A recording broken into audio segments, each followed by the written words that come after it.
Then we can ask like really valid questions like, but what happens if I need a Doom but I'm not playing the right faction and my opponent is too good? Can I get one?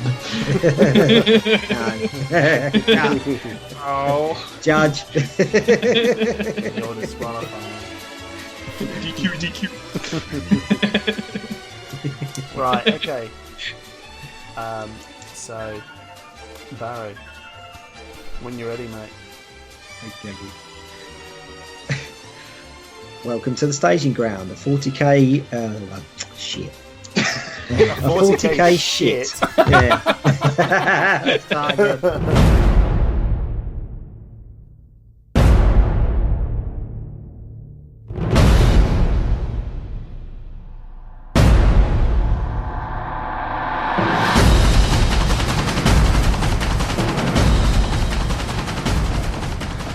Welcome to episode 3 of The Staging Ground, a podcast dedicated to 40k Conquest. In this episode, we'll be talking about the upcoming UK Team Championships, the decks we're playing at the moment, and the pack Searching for Truth.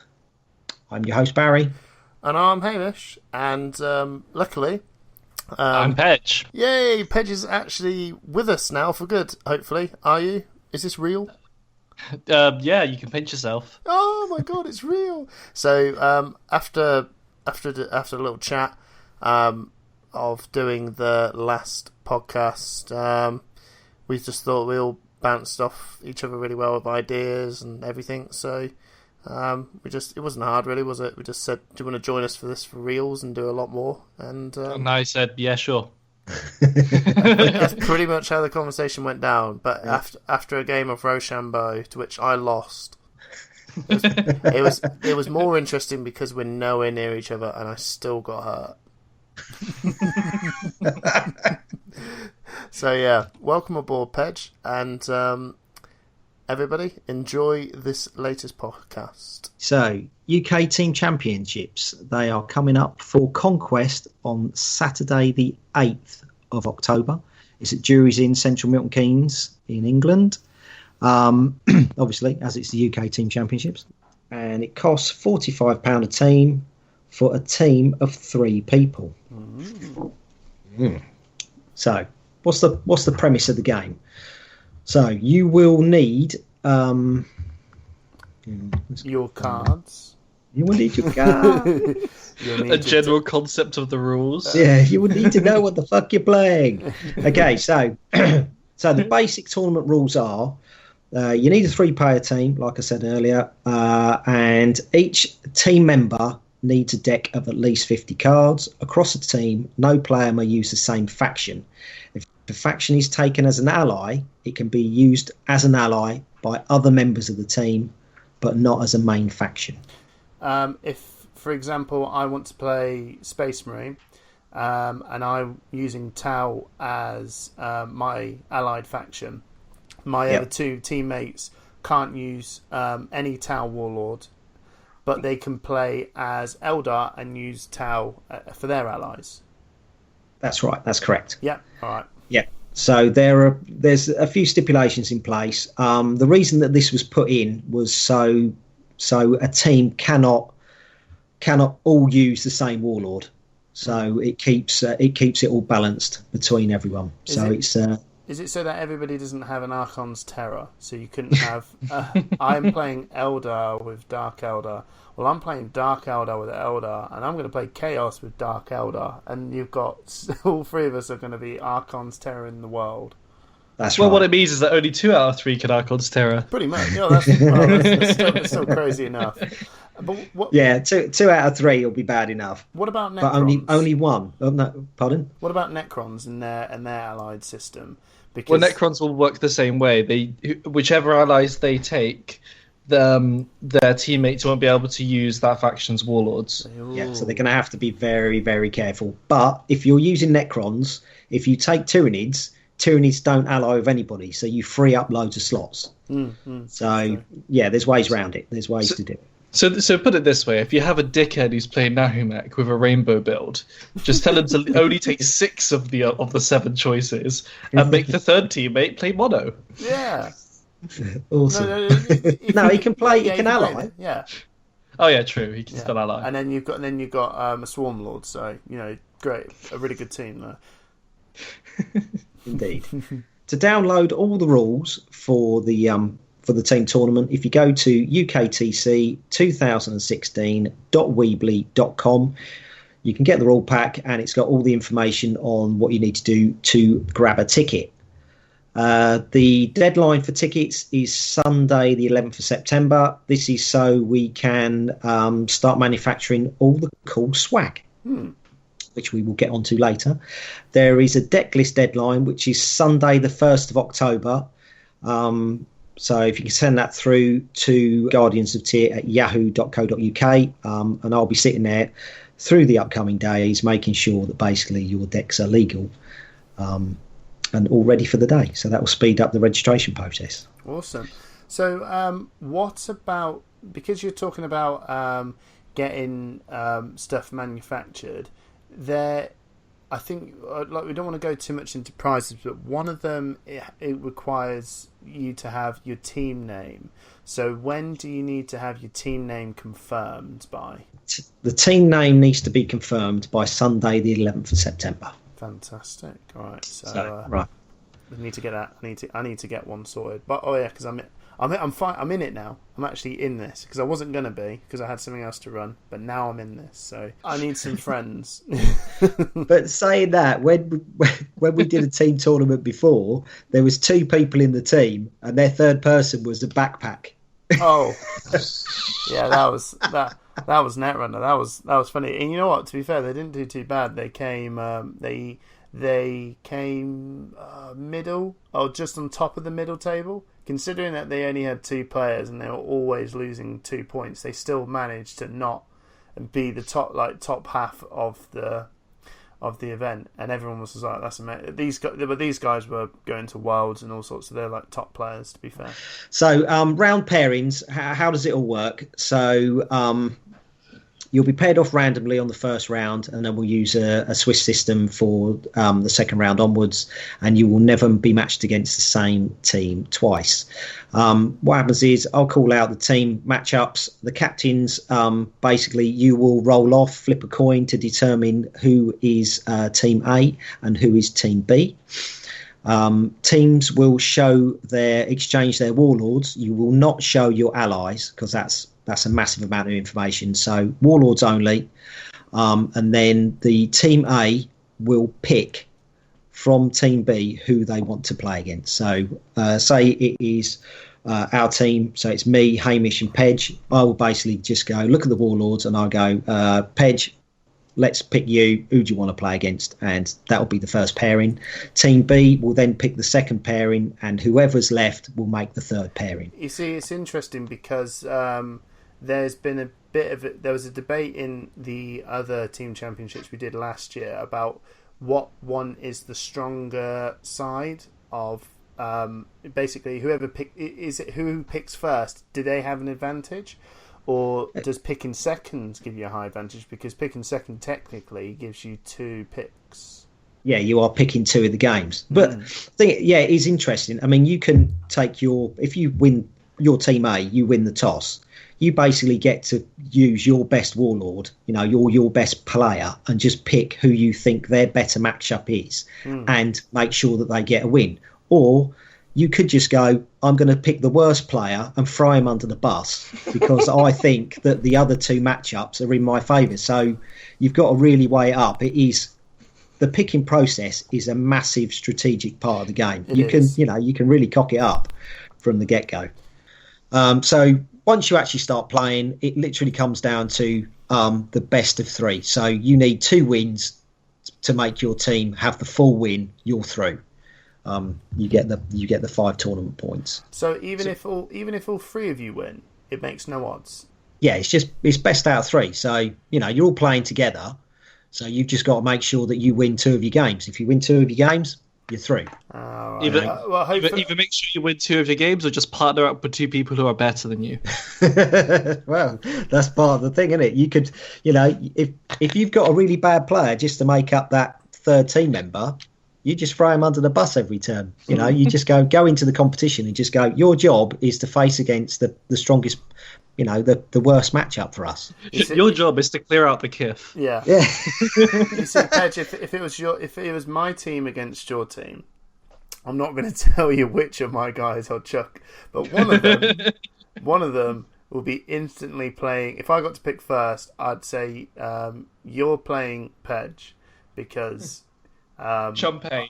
I'll play Shirin. No offense, because I've got a good record, and then we'll just wait, and then hopefully we can.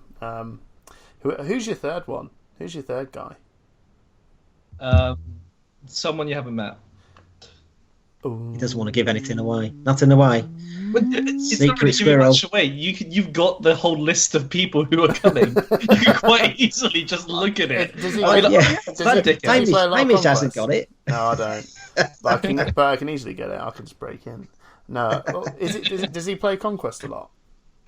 Yeah, he does. And He was at the Nationals. regionals you came down to, and he was at nationals. Yeah. Oh, Well, where did he come? Who was he? Was he in the top 8? Do you know Yanis? Yeah, he came top 8. He was the Omega that went No. 5 Swiss. Oh no, he's not. He was the only one that beat me. Oh really? He was really good.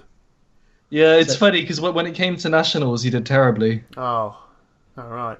But no, when I played him, he was 5-0 in Swiss because his final one was me. But me and him just had a chilled out session and just did it. But he did royally whip me. But then he lost in his top 8. I remember it. He got beat by War, I think, or someone. Yeah, I he digress. played the war in Swiss and beat the war, and then when it came to the top 8, it was like, oh, shit, he's got all the greens. Because that war won the whole event, didn't it? So he came in 8 Yeah. and 1. But then didn't bother going to nationals. Oh, never mind. yeah, I digress. But you got him. Oh, okay. That's not going to be. You got a pretty good team. Well, my first choice for the third member was Varun, but he was busy. Oh, Never mind. wow. I'd rather there be loads of good teams than one Death Watch team. Have you got a name for your team yet? Deeply struck. Deeply Struck. Because when we were thinking of names, Deep Strike just came out, so it kind of. We will attack with deep strikes. Yeah. What's probably going to happen is none of us will have any Deep Strike cards. We've got our team name, the Three Dorks. That doesn't bode well. No, but If anything, it's a bit underwhelming. Oh no! The reason we called the Three Dorks because You're all dorks. no, it's our chat name. It was on our Facebook. It's still 3 of us, and we've had this chat for ages. And I just went, "What's its?" And I put a name on it, and then Ben, who's one of our mates, he just changed it to Three Dorks and just kept it like that. So when we said we're going to have a team, he went Three Dorks. I went, yeah. Now we're thinking we could probably shorten this to 3D. Oh yeah. I don't think that's going to fit on the marker. What 3D? Oh, shut up. It will fit. Okay, so to get to a top 8, if we use the advanced tournament structure as laid down by Fantasy Flight Games, we need 14 or more teams, and I'll do a top 8. So it'll be 4 rounds and then go to a top 8. If there's more teams than that, fantastic, and then we'll use the schedule that's written on the rules pack. Now, registration starts at 9. What we have got in place at the moment is some discounted room rates at Jury's Inn. The discount code is on the UK Team Championships Facebook page. So if you go down there, you can find the code, give them a ring, and rooms start at 60 quid if you give them the code. You can stay Friday night, and then we have the discount code for Saturday night as well, just in case maybe you're staying and playing the X-Wing team tournament the next day. So the hall's going to be open the entire day, and you can, when Conquest finishes, you can play what you like. If you want to stick around and watch the finals, then they're more than welcome to, or you can use the hall for other games. So Barry, what's the ruling on Team Chat? So the ruling on team chat is we will discuss it in the captain's meeting prior to the event and see how everybody feels, because it is, It's a debatable thing, and I just want everybody to be happy as the event starts. Okay. So, yeah, I'm with it. I think it's awesome. And, Pedge, you're not... I'm against it, but against yeah. it. We're not... yeah. We'll just leave it as that for now. But if you guys have got any... just give us your views through a comment on Facebook or anything about whether you think it's a good idea or not. Then that'll certainly help. So I'll give you the websites once again. It is UKTC2016.weebly.com. You can also join us on Facebook on UK Team Championships. There is a discussion page and a announcement page. If you're looking for a team, join the group page, the discussion page on Facebook, and post on there that you're looking for a team. There might be some people already got 2 team members. They need a third. Just put it on Facebook and come and join in. It's going to be a fantastic day. It is. It's going to be loads of prizes. So come and enjoy Conquest. The event and the venue looks amazing as well. Yeah, it's a fully air conditioned hall. Yeah, it's big enough for 300 people. Yeah, there's a bar upstairs if we can get the bar open. Otherwise, there's a bar downstairs. It's come down, enjoy it. And come and take some good prizes away. So exactly, it's going to be cool. So packs that are allowed into the event to make up your deck. We will be allowing the new pack Against the Great Enemy, because it will be on general release in the UK before the deadline for the list submission. So you can play Jane Czar if you want. I can't wait. I can't wait. It's the no deck. Jank Czar says no. I'm not. Well, I don't want to reveal too much, but I'm going to make sure that I'm going to find out whatever Pedge is playing, and I'm just going to crush him. Really, that's my plan. That's if you face him. You mean be crushed? I will personally crushing blow you to the win. Nah, mate, I'll be unstoppable. Oh no, you'll be playing Jane Czar. Bonk. No. Jane Czar says no. I'll take a deck that has no abilities. You can't say no to nothing, can you?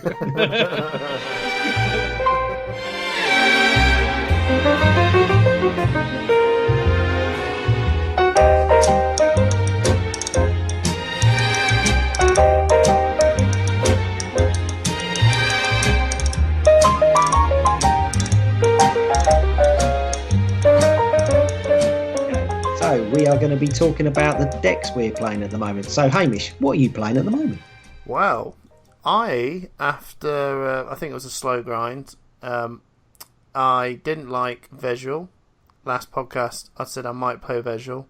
Now I'm playing Visual, and I think he's nuts. He's wicked. I built him up pretty much on the basis of just put Deep Strike cards in, and then put in Blood Angel Veterans and Honoured Librarian, and I thought you can't go wrong. I took out Maxim, which was really, really hard for me at first, because I thought Maxos. Maxos. They're all bloody mad. Having Maxim in a visual deck is a bit cheating. Two warlords. That's well out there. Yeah, whatever. Although, to be fair, it gives you an extra use for the beleaguered garrison. Just throw them as shields. Oh, shut up. Shut up, the barrier. Right. I took out Maxos because after playing a few games, I was way more interested in just getting Deep Strike cards out on the table than having cards. It's a different way of playing, I guess. So I swapped them out and put in the Assault Squad. Is it the Assault Squad? The Ultramarines AoE 1 guys. That just goes to show how... Pardon? Tactical Squad Cardinis. That's the ones. I've never really played with them that much in Marvos. So it was an opportunity to really use them. Perfectly fine. I I've had loads of fun with that. I've been playing it at the club for a bit and yet to lose. Am I right, Barry? Yes, you dropped me. Yeah. Yeah, you dropped Sam, from what I saw. Drop. Yeah, you've dropped me. You've dropped me twice. Yeah. So sounds like I need to come up there and straighten things out. You can straighten it out at the UKTC. I might, if I play. That's true. Of course. I'm probably just going to find every reason to put Exarch in. To be fair. So yeah. I'm playing visual. Just play Amrikir. Then you can take your Deathwing Terminators and the Exarch. Exactly. My third can play. Well, I'm revealing my team names now. My brother can play a Dark Eldar. Ben can play Tau, and I'll play. I'll play Necrons. Then we'll all have Exarch, and then we'll go, oh, you've won. And they'll go, yeah, I know. But no, I've been playing Visual. Visual's been amazing. Deep Strike cards have been really good. The two supports, the one that gives them all command if they're in reserve, and when they're not in reserve and they come out in Deep Strike, they take damage from the drop pod support. Yep, it's just madness sometimes, especially as well when Visual has his attachment that gives him +1 attack and +1 HP for every Deep Strike card you flop out. So it's interesting really, because I love the fact that there's so much stuff going on all the time. Whenever I just so I do this, which does that, and then I draw a card, and then the Deep Strike reaction happens, and then Visual gets his +1 attack, +1 HP, and you're just like, whoa, okay. And that's the first one. We'll do it again. Yeah, the thing is, when it gets through to a tournament, it's more complicated than all the other Space Marines. So late on in a tournament, you've still got to be mentally with it, or you will miss all of his triggers. Because you were triggering so much stuff against me, and it was just like, holy shit. I'm happy with that. I'm actually generally happy with that. It reminded me of actually playing a Netrunner a lot, because if you ever did play Netrunner, which I noticed that a few guys from the Traxxas sector reference it a lot, so I think they would get it. You put a lot of face down cards. So if you're playing Jinteki, you put a lot of cards face down, and the opponent is in like, ugh, what's he doing? And then a lot of things like sort of can happen in Netrunner where you do something which triggers off this, which triggers off this, which does this. And to me, that's very normal. So playing Visual and having all these triggers firing off is good fun. And it really does. It can actually make the opponent feeling a little bit like, oh, God, like, please stop. Please stop doing things to me. I'm like, oh, I'm sorry, mate. That's only the first drop. That's only the first Deep Strike. We're just going to do this again.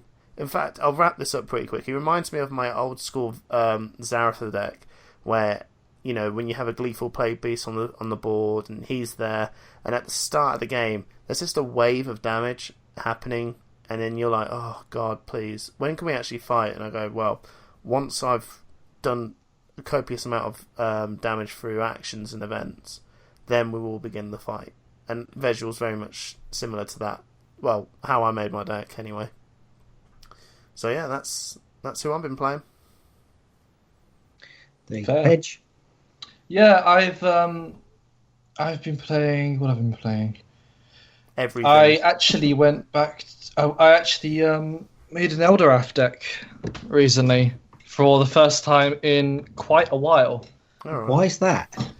I don't know. It's just like I know how Eldrath works, and You had this shrinking feeling. Yeah, yeah. Cough, cough.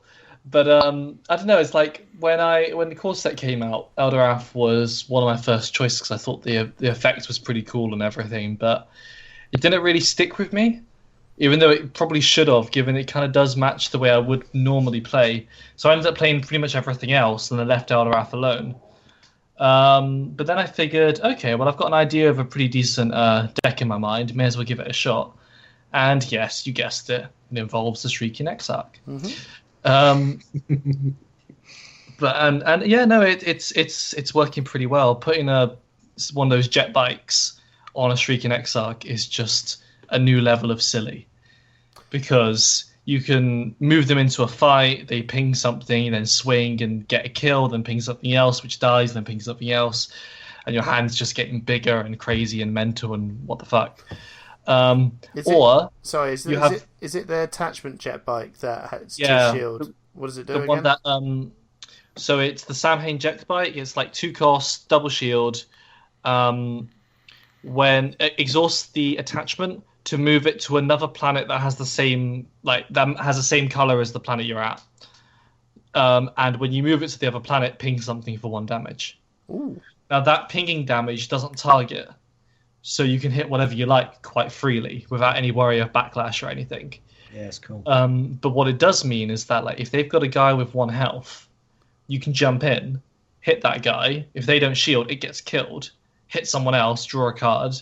If that thing doesn't get shielded and that gets killed, you hit somebody else, draw a card, and suddenly when he's actually ready to swing, there's like nothing left. Cool. And it gets silly quickly. It's like in one of my test games, I was doing alright up until like the final round. It was one of those games where it was clear that I was going to win it, but we played it out just for the sake of it. My opponent's Warlord was bloodied with 5 health, but no damage on him. I did my swings, killed off his 4 units, put all that 4 damage on his Warlord, then just for the hell of it, used the jetpack to move to a planet with my own rogue trader, killed it, and then hit his Warlord again. that's pretty... just for the sake of it. That's cool. And it's nice. I have found though, I do like Eldorath with Dark Eldar. That's something I'm going to say there. I think that given we're running into the elite meta, Eldorath is better with Dark Eldar than with Tau. I've always thought that anyway. Yeah, well, it's like Drone Defense System is a very good card, and Missile Pod is pretty damn strong as well. Mm. But I'm just thinking, like, if you're facing like a Helldrake or Lehman Russes or any kind of like elite, hitting it for 2 is not that big a deal. No. But like an Archon's Terror is still strong, even if they've got backlash, they still have to have it in hand. And given you're quite constantly exhausting with Eldorath's ability, chances are you're going to burn through their backlashes anyway. Mm-hmm. Yeah, plus 1. You're both trading a card. You've only lost 1 resource. Exactly. So what? No, 2 and resources. Also 2 to their 1, so net loss of 1. Yeah. But you can also play like Gut and Pillage as well. Yeah, I was going to mention that. Fund the elites in the first place. And I haven't actually gotten it into play, but the way I figured is that the that new support, the one that allows you to switch 2 units. Oh, the one we Webway Passageway. The one we said in our top 3 in the last one. Yeah, exactly. I figured that like, given you can run like 15 1-cost units in Eldorath, regardless of the faction alliance, you take the Earthcast Ignitions on the Tau side or take Sliffs on the Dark Eldar side. But you can quite happily just drop down a 1-cost unit, switch them in, silliness happens, and yeah, you've won. Pretty much. So, silliness happens and you win. I like it. That sounds like a solid deck. Yeah, so it's good fun. I think the only other thing I tried out recently is a Mavros Elite, where I've got like 3 Sword Brethrens, 2 of the other Dreadnoughts, 3 Fire Drakes, and the aim is to just hit Yavin and Karnath as much as I can with the Sword Brethrens. Fair enough. And yeah, that works. It gets really silly really quickly. Well, what about you, Barry? So I have got a mega deck that I threw together on Tuesday. Yeah, that didn't work, did it? No. That's because you're missing half of the key stuff that you needed. Well, me personally, I think you were missing some key elements. And I don't know if you would agree with me on this, Pedge, but he didn't have the support that when there's 2 Gene Stealers at a planet, exhaust the support to infest it. I wouldn't say that's necessary, but you have to have a good reason for not having it. Yeah. I'd say you have to have a good reason for not having it. And then I found that I had a fistful of cards, and I was just looking at them going, there's nothing that's jumping out at me to actually play. I was just like, flipping heck. Yeah, but you've also got the other support, that whenever you infest a planet, you can exhaust the support to get the resource or card draw bonus from that planet. And I felt that really does turn up the command game for Omega a lot, because you can start winning some planets even if you've lost it. Like, you know you're not going to win that planet, but I'll still take what I need from it. Plus you got to maybe, but you need it early because it's already 2 cost on its own. So like it's only after the second trigger that you actually start to benefit from it. I think I know what you mean, but there's when I put it together for my brother's deck, he had money. Like, so much money coming out. And I know he might have been coming out late, but I still think it's worth having, even if it's just like shows up a little bit later on. You know, if it's all on the day, I guess. And I just think overall that it can be really useful, more than unuseful. I'd say, yeah. For me personally, I found it to be too much of a it can be, where most of the time it's either not showed up or it showed up too late. But regarding the first point about the support that infests when you got, yeah, that's one of those cards I've always been on the fence about. It's a good card, but it guarantees an infest. It guarantees an infest if you got your Warlord with another Gene Stealer. That's but bear not in hard. mind, that's not hard. It depends at which stage of the game, because if you want to ambush, you're probably not got Gene Stealers there already. Well, the thing is, you've got the other one that you can infest one at the beginning of the headquarters phase. So you get that. No, you don't want that. You're doing exactly the same thing for terrible. no cards at a planet. They're rubbish, Barrie. That one's not too bad. No, God's sake, God, we just these. But I think the Spore Chimney and the other one don't work together very well. It's kind of like one or the other. The only one that there's, you've got the well, the Spore Chimneys are guaranteed infest, whereas the other one is you need cards at a planet. You might as well just have the unit that's a guaranteed infest. In fact, you might as well have the one that shows up. That anyway. Yeah. Scythe Hormigants and Wind Command is the Venom Throat. And you've also got the bomb. Yeah, Virulent Spore Sac. Yeah. Chances are you're running those anyway, but it helps to have another infest. And I find it's a choice between one of those two. Well, that's why the Gaia game's great. You agree to disagree, and I think you took absolute turd. So getting back to my deck. Okay, sorry, Barrie. So getting back to my deck, that's a work in progress.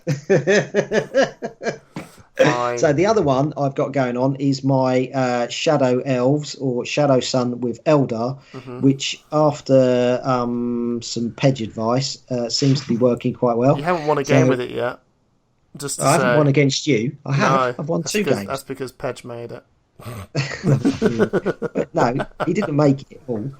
So yeah, he's now he's running 2 Nightshade Interceptors, 2 Mighty Wraith Knights, 2 Shrieking Exarchs, 2 Vipers, Wild Rider Vipers, and 3 Wild Rider Squadrons as my combat units. The rest are pretty much just I've got Warlock Destructor in there as well, but pretty much just command units. I have put in a Fireblade Kazvray, one of them, to double my Tau, to give me an additional shield, so I can keep those elites around a lot longer. And it seems to be working.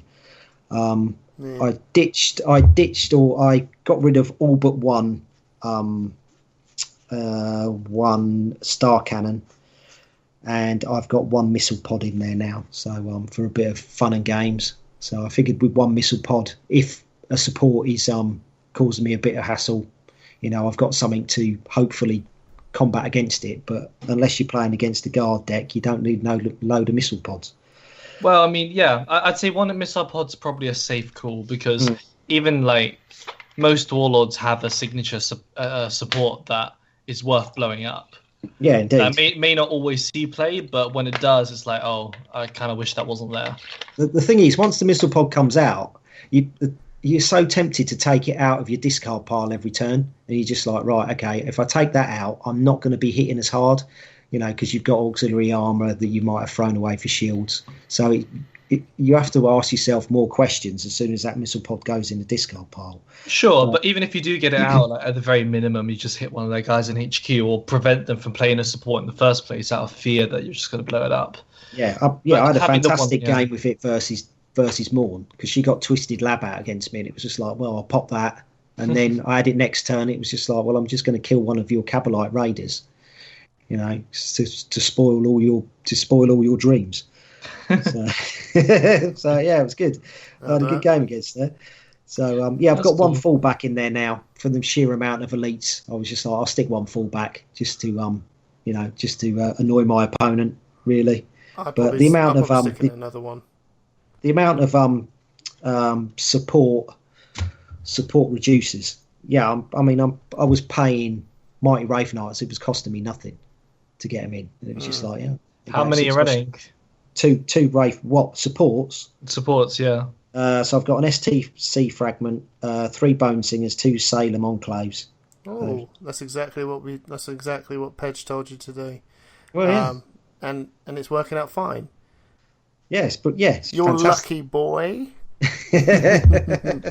I'm winding you up, Pej. I'm not disheartened by Shadowelves. So it's going well. Cool. Jolly good. Give me 4 tricks. Sounds cool. Wow. Yeah. All right. Well, that's what we're playing. So yeah, give them a go. Maybe we should put some links up to our decks on Card Game. Nah, I'm not giving my tricks away. Go ahead, Barry. Go ahead. I don't mind. I'm only sharing the Shadow Sun deck.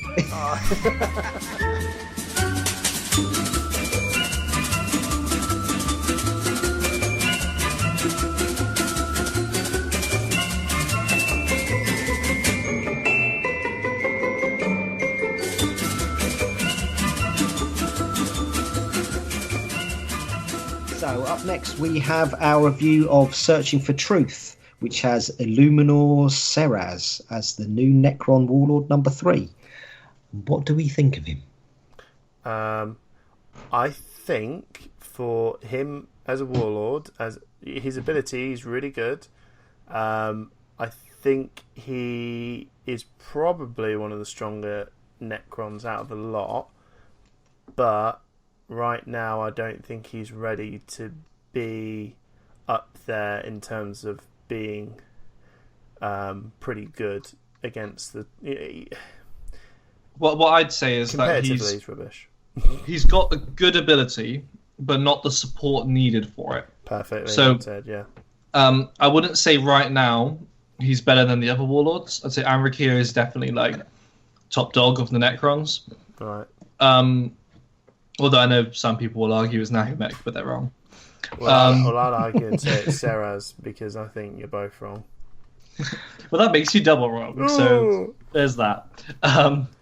But I'd say Szeras definitely has the potential, but as of now, he's limited a little bit in terms of how many healing effects he has. But what's really kind of like hitting the nail in the coffin is the combination of that starting 6 resources and the 1 attack value. Mm-hmm. It's hard. It's difficult. Oh, having said that, though, I have taken him to a event about a week or 2 ago. Yeah. And I ended up going 3-2 in that event with him, which was it was all right. He performed when he performed well. He performed really well.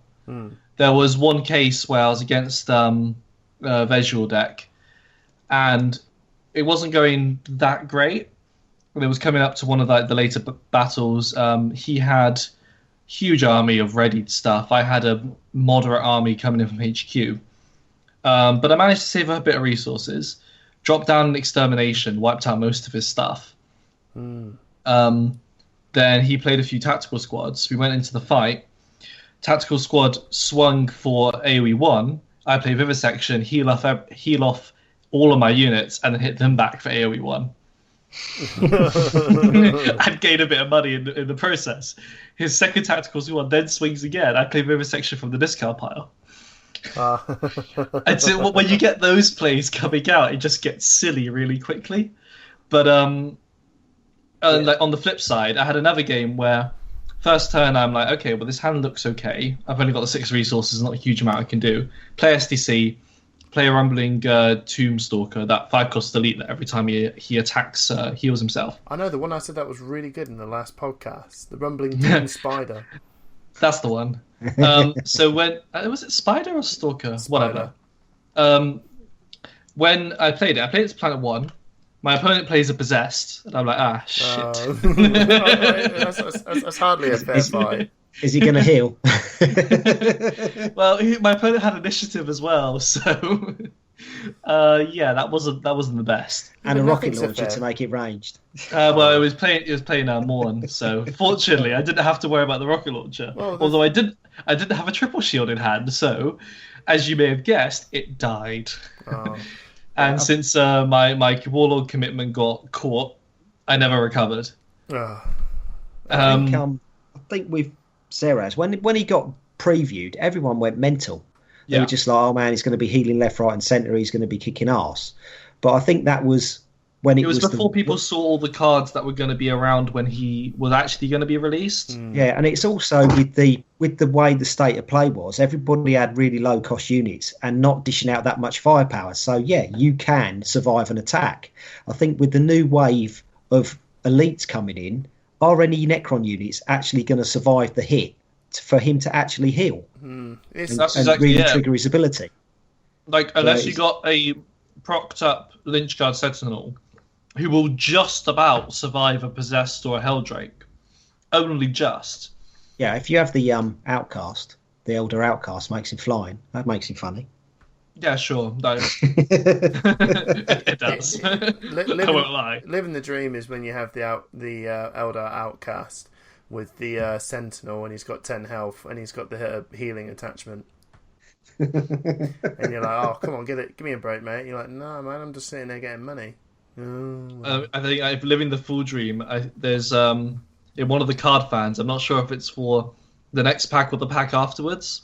There's a 2-cost Orc Elite Helper, which I think is like the text kind of hints towards Elites gain after it's assigned damage, reduce the damage by 2. Oh yeah. So if you have that with flying on a Sentinel that heals, ah boy. Get in your box. So in general, Szeras is okay. Yeah, he's okay. I'd say he's a mid-range warlord at the moment. He's got the potential to be pushed up, but he needs a bit more healing. Yeah, pretty much. Yeah, cool. So let's go on to our top 3 picks. So Hamish. Okay. I'll start this off. Are we going for can I go for the gold card, or shall I let someone else go? You can have the gold card if you like. Oh, thanks. Right. Well, I want the gold card. I'll tell you what, Pej, all yours, mate. Go for it. Oh, really? Okay, cool. Thanks. Okay, so gold card. Searching for truth. The truth that we searched for was the Shrieking Exarch. I'll be honest, that doesn't take much brain power to pick that one, does it? No. It jumps out at you. There we go. It's just shrieking constantly. Like, it just wants the attention. It certainly got it. 5 cost, 4 attack, 6 health, 2 command. When you deploy it, you also have to discard 2 cards from your hand. It's a big cost, but it's not. It's a tempo hit. Yeah, it's a fine, tempo hit. It's a tempo hit, yeah. But is it? But if you can put it into play like through Yavon or something, you ignore that cost, which is quite nice. Or Gift of Aisha. Yeah, but to be honest, you say it's a tempo hit. This is when I guess it really shines. After an army unit is destroyed at this planet, draw 1 card and deal 1 damage to a target enemy unit. Now, Barrie, you've kind of opened the Pandora's box, really, didn't you, when you put that post up? And, yeah, I played Sam. Yeah, I played Sam with my Shadowelves, and oh god, I was sitting there reading the text, and I was just like, so I can target anything I like because it doesn't say at a planet. And Sam looked at me and he just went, "You can't be reading that card right." And I went, "Yeah, I am." And then I continued to whack his warlord. Wherever his warlord went, I dished out damage to him and drew a card. It's just He because just had nowhere to hide. It's just like, It's because it's amazing. It's so good, and like if you have more than one, the stacking effect just gets silly so quickly. Yeah, and I've tried it in so many warlords, and every warlord it's made work.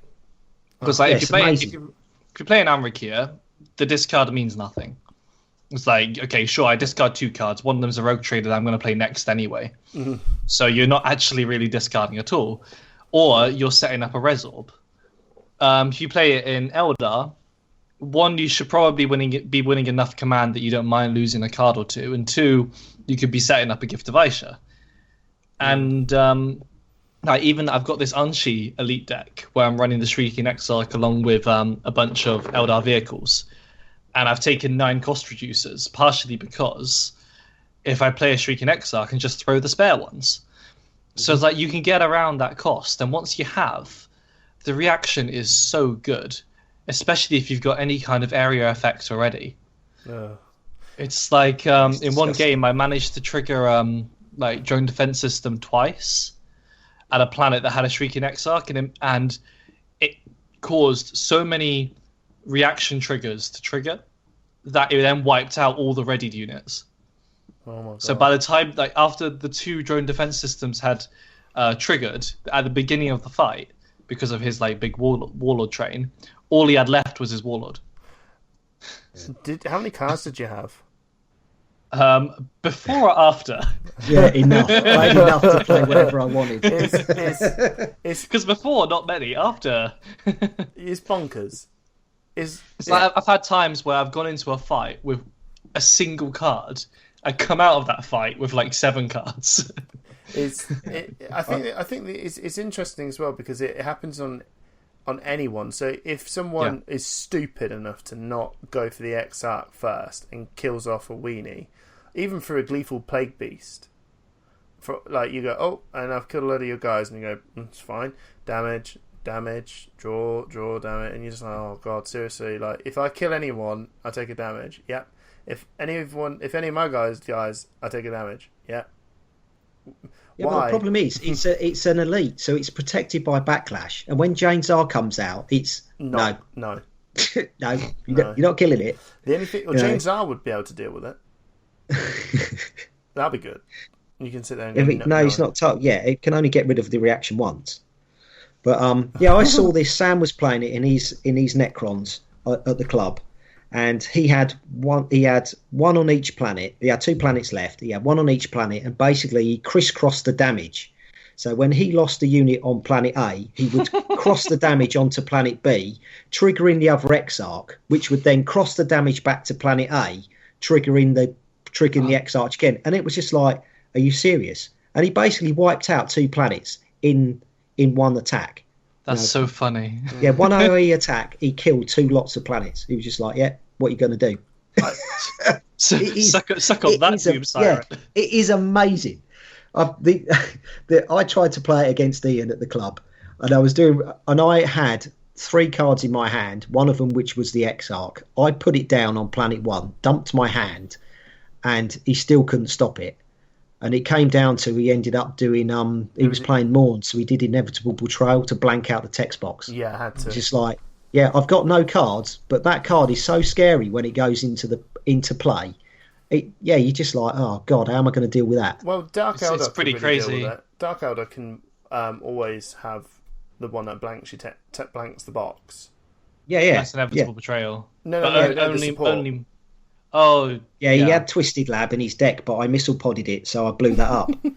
So it's just like, yeah, Well, you got to keep the guy safe. Yeah, indeed, yeah. He is bonkers, and I know every elite that we came out, we had Squigoff. He was in the last one. Was he in the last one? He was Yes. Squigoff came out. That weren't right. Blown our minds. That's amazing. This one would come out. Okay. We found something a little bit better than this, guys. It's an Eldar one. Would you believe it? Okay, we can go. I tell you what, we can go round and round about how amazing this card is. It's an Elder one with 4 attack and 6 health. It's not easy to deal with. No, it's really not easy to deal with at all. No. So he is. Well, if we've got a top 3. He's top 1. She. Sorry, yeah. Yeah. I keep looking at the picture and seeing the Space Marine, and I forget that's not actually the unit itself. What did you say in one of the posts? The Space Marine's not even on the same planet. Yeah, he's like 3 planets over. He's like, he's looking over. Shit. You again. Yeah. So he's the Space Marines with the other Exarch on the other side, about to get obliterated. I mean, this Exarch just took one of those Sam Hain jet bikes and moved over, killed a rogue trader, and the Space Marines taking the brunt of the hit. So if there was ever a top 1 in the history of ever, well, to be honest, she would be it. She would be it. I would probably turn around and say so far that this card has got to be one of the best cards in the cycle. If I'm a little bit bold, it seems like also the first one, in my opinion, that would, if ever needed to have a little bit of a change as well. I did say I'd stick Clavex in there, in the rule change option, but I think this one could also be one that will probably need to have a little look at it and go, this is a bit silly. Maybe we shouldn't say everyone, and maybe we shouldn't just say anyone. Maybe we should stick it to this planet, and maybe army units. But there is a drawback. It can't kill token units. No. Yes, it can. It can. It can. Yes. It only triggers. It doesn't trigger on a token unit. Yeah. Okay, but I'd say it's probably fine because, like, if you look at the stats of it, it's got comparable stats to like the Fire Drake Terminators. No, Fire Drake's only 3. Comparable stats. I mean, it's 1 attack difference, but everything else is the same. Now that's about the closest I can think of that actually exists from what I can think of. I don't remember the Fire Drake Terminator ever destroying people from another side of the planet without even lifting a finger. Well, you say that, its reaction can cause insta death to guys with 1 health just by them attacking it. Yeah, but he also doesn't deal damage to people after, even if your guys attacked one of theirs. But I was talking about stats, not abilities. If you just look at the stats, that's like the closest good card example that you can compare it with. Now, sure, the ability of the Exarch is a lot stronger, but if you only have the Exarch in hand, you can't play it. You need minimum 3 cards just to play the damn thing. You're playing Eldar, for Christ's sake. He's also in Dark Eldar, for Christ's sake. He's also in Tau. I've never known in the history of ever. Tau have a bit of trouble with card draw. No, but they don't. They do. They can do it. It depends on the type of deck you're running. But you just win command draw. You just sit and go, I've got the Exarch, I need to play him. I've got Tau, I've got really good command. I need the question is, even if you've got the command card draw, are the cards that you have at the time you want to play the Exarch cards you're willing to discard? Yes. And that's what.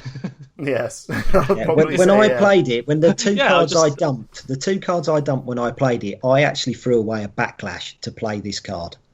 That's depending on matchup, it depends on. Well, I was playing against Morn, so there's a Clavex running around, but I was just like, I'm going to throw that in because that is that good. That's quite bold.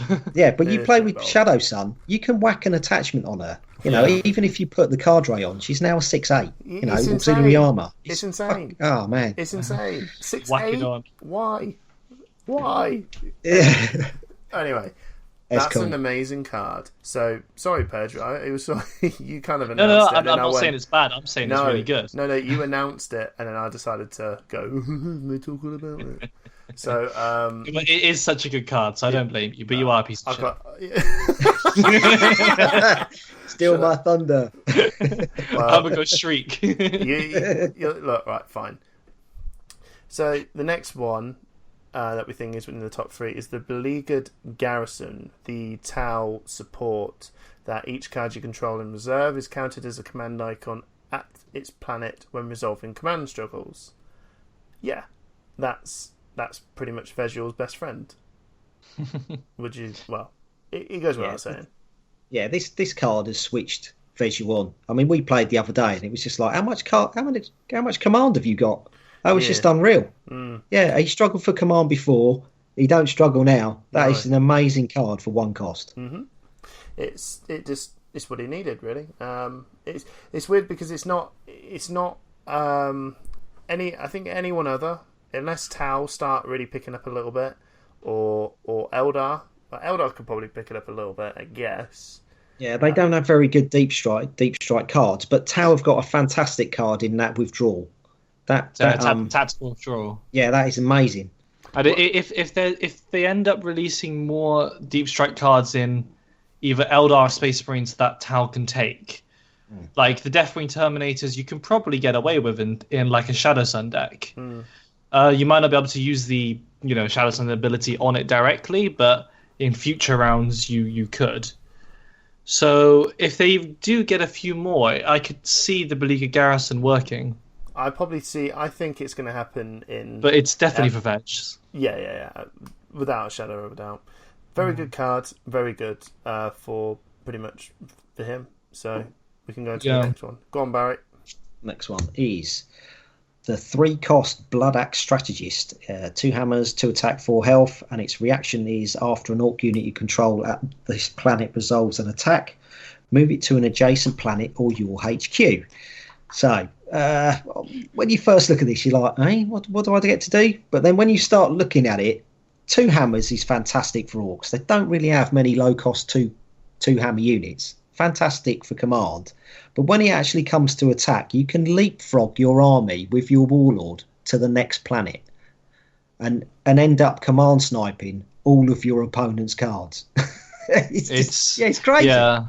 If you can pull off the combo, it gets silly quickly. But at the very minimum, you get 2 battles out of the guy, and that in itself is pretty damn strong. And worst case scenario, if everything's gone to shit, you can get your important units out. Yeah, even if it means sacrificing the Blood Axe. So if you got your elite that you don't really want killed, you just be like, oh well, I'm just gonna pop him over. Yeah, because it just resolves an attack. You don't have to kill anything. You just go, I'll attack and move. See you later. Yeah. Hit and run. The only thing that sold me for him, which is pretty much for Nazdrag, because I know Zogwart did pretty well, but for me, I always think Nazdrag's the go-to guy with Orcs. Is 3 cost with 4 health, and it's the 4 health that makes his brutal ability going to be a lot more interesting, I think. I think that combined with the fact there's actually a 2 hammer unit, you have so few command units in Orcs that having like a 3-cost 2 hammer unit is in itself pretty decent.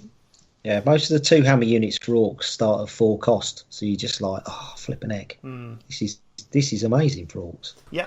And for the janky people out there, it's another target for that 7-cost Orc vehicle that every time he kills something drops in a unit in the planet adjacent.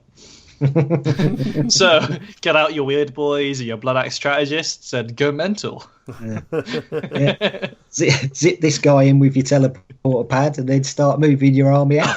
Exactly. I mean, what could possibly go wrong? Yeah, the good thing is, even if you win the battle at planet 1, because Orcs are traditionally a first planet bully, you start moving them out and then you're all set up for the bully on planet 2 and you're not exhausted. You're just like, flipping heck, man, it's wicked. Exactly. When it's clear you're going to win, you start moving them along. It's like, right, time to move out, guys.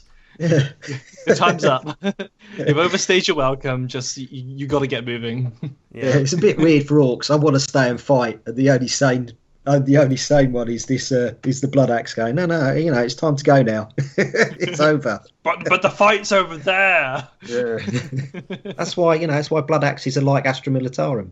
That's why they do in camo. They're the smart ones. So should we move over to the wild cards?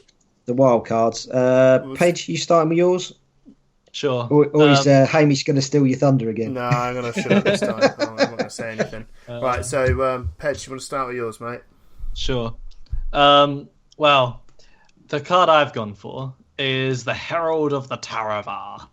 And the reason for that is that it's a 2-cost Tau unit, one command, 1 attack, 3 health, soldier and ethereal traits with the ability each elite unit you control at this planet gains mobile, and the forced reaction after this unit resolves an attack can move it to your HQ.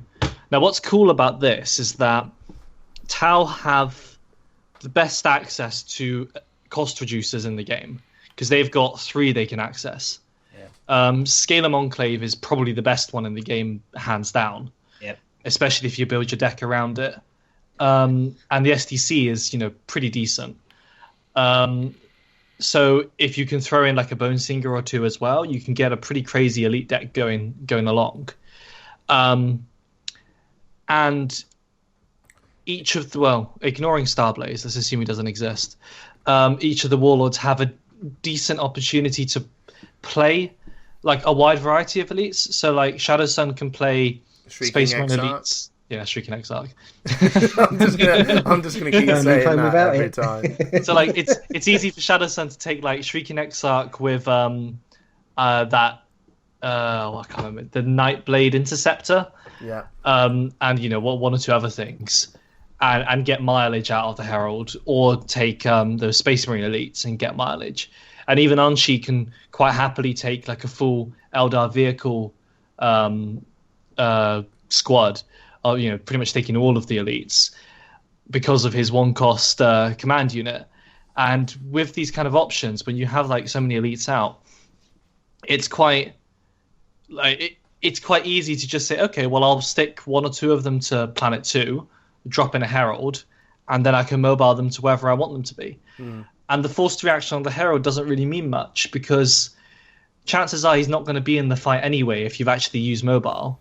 And if he does end up in a fight, like getting Warlord sniped or something, the forced reaction means he stays alive, so he can trigger his ability in the next round. The with the Eldar, I mean, a lot of the Eldar elites have got mobile. I mean, we'll put the Wild Rider Squadron. You might as well call him an elite because he's just amazing. But they've all got mobile, so they can actually go 2 planets instead of 1. So they use his mobile to go and then use their own again. Oh, you can't do that. No. Why can't you? No, you mobiles once. It's not a stacking trait. Right, you use it once. But the thing is, like you say, all those Eldar elites, it is just the Viper. Elite-wise, it's quite literally just the Viper. But it's like a mobile Shrieking Exarch is something to be feared. Oh yeah. And a mobile Fire Drake is also, I'd say, something to be feared. And a mobile Dreadnought. That's just actually even in Mavros, you've got the Sword Brethren Dreadnought. It's like, well, I don't really like the planet ability at this planet, so just mobile him across, trigger Yvonne, and everything's happy. Yeah. Cool. So it does get quite silly quite quickly. Yeah. All right, Barry. My one is Griffin Escort, 4 cost, 1 hammer, 2 attack, 4 health, and it is loyal. Vehicle and a tank, so it's going to go straight into Gregory Maxim's deck. But yeah, when this guy goes into play, you put 2 guardsman tokens at the same planet. So you just think, 4 costs for 2 attack, but when you add it up, he's actually 4 cost for 4 attack, 6 health, 8 health. Adding in all the tokens. So, which if you paid 4 costs for that unit alone, that would be in the top pick.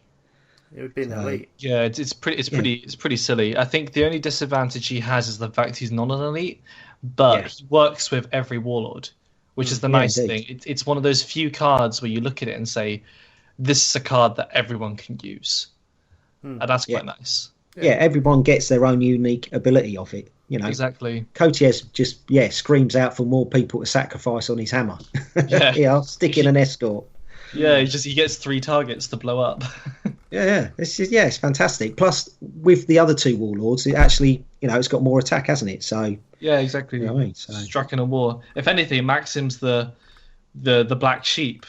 Yeah, he's the weaker of them. Yeah. Yeah, but even then, it's still not that bad. Yeah, I mean, double shields, but it's far better with the first 3 than it is with Maxim. But Maxim's screaming out for tanks. Yeah. And even if he doesn't get to use his tank shenanigans, he got 3 units. Yeah, indeed. Nice. All right. Well, cool. Me, I'm going to go for, which is a weird one, considering that in the last podcast, or the first one we spoke about, we said that Visual's rubbish. I retract that statement. Visual's not rubbish. Visual's actually pretty good. And Deathwing Terminators is another reason why I think he's very good. So this card I like. At first I didn't like it. I played it. Now I love it. It's a weird one because it only works for him. I would not see this in any other deck, to be honest, because to be honest, his stats for his cost is actually not that bad, but his reaction is very forgettable, to be fair. He's the fact that he can't be targeted by... I'll go through it. He's 5 cost, 2 hammers, 4 attack, 5 health, but he can do Deep Strike Tin for 1, and then he has a Deep Strike cost of 3, so basically he can come in for 4. And his reaction is, after you Deep Strike this unit, it cannot be targeted by enemy card effects until the end of the first combat round. And it's that last bit when it says the end of the first combat round that is a little bit meh, but it doesn't matter because he's Deep Striking, and it works so well with Visual because he just shows his face, you draw a card, you're probably doing some damage from your support that does damage, and he's a 4/5 elite, and everyone's going, oh god, he's annoying. And then, but for 4 cost, he's really good. Yeah. Wouldn't play him. Yeah, he's not too bad. Yeah, he's better than his stats. If you pay for 4, he's amazing. Yes. If you pay for 5, you're like... Okay. Well, the thing if you pay for 5, you don't even get his reaction, so you want to pay him for 4 anyway. Exactly. Yeah. And to be honest, he works, which is the most bizarrest thing in the world, but for some reason the Dark Angels have sort of forgot about how Terminators work. But the attachment, the Deep Strike attachment that gives units flying, is amazing with these guys, because now there's a 4/5 flying unit, and you might say, oh, if you draw those cards, yeah, you will draw those cards. You're playing Visual, you're drawing cards, and you will find that attachment guaranteed. Well, I do anyway, because I've got 3 of them. But flying dreadnoughts, flying Terminators. It's a thing. It's a Dark Angel thing. Because flying fire drakes weren't bad enough. Mm-hmm. Flying Blood Angel Terminators. I've got the whole shebang. I tend to actually forget that, like, just for the pure fact that he shows up in his stats is what I pay for. I forget his reaction half the time. But to be honest, I guess I moaned about his reaction. But if you do, and someone goes, "Oh, I'm going to do this," and you go, "Oh, hang on a minute, you can't." Oh, right. Yeah, if you're playing against Dark Elder, he's amazing. If you're playing against the other factions, he's a bit okay. It doesn't matter. Like I said, you're paying for his stats, and he's Deep Striking in. So he is my wild card. I'll be honest with you, it's been quite hard to actually pick a wild card in this pack. Well, it was not hard to pick the best card, but it was hard to pick a wild card considering all the other ones out there. But there are some other good cards in there as well, to be fair, that we haven't given it a mention. But just play around. There's probably something else that we haven't mentioned. If there is, chuck a comment and say you're wrong. I like Hidden Base for some reason. I would say, quickly just go back to Deathwing Terminators. Mm-hmm. He's with a Strachan. He's a 5 attack because he's a soldier, so he actually would work quite well in a Strachan Space Marine build. Oh wow! You can say anything. Who cares? Wow. I don't like Strachan. Well, actually, to be fair, you could run like a Crushing Blow Strachan and be like, "Surprise, motherfucker! 5 damage to your face." Triple Crushing Blow. Strachan's going to get some legs, man. Yeah. Thanks everybody for listening to this latest podcast. You can always download it off Podbean, and we'll get this on iTunes and YouTube as soon as we can. If it's already on YouTube, then you can like and subscribe and give us a comment, and you can share this to all your friends, and we'd really, really, really appreciate it. And if you are not in the UKTC, I will highly recommend that you join in, because it's going to be amazing fun, and you get to meet pretty much, you can actually come along with all your friends, don't have to worry about playing against them, and you can just play a game with them. And hopefully you get to just say hello to all of us, and we'll have a laugh. So, Barry, Pej, Hey, thank you. Time. Till next time. Yeah, bye.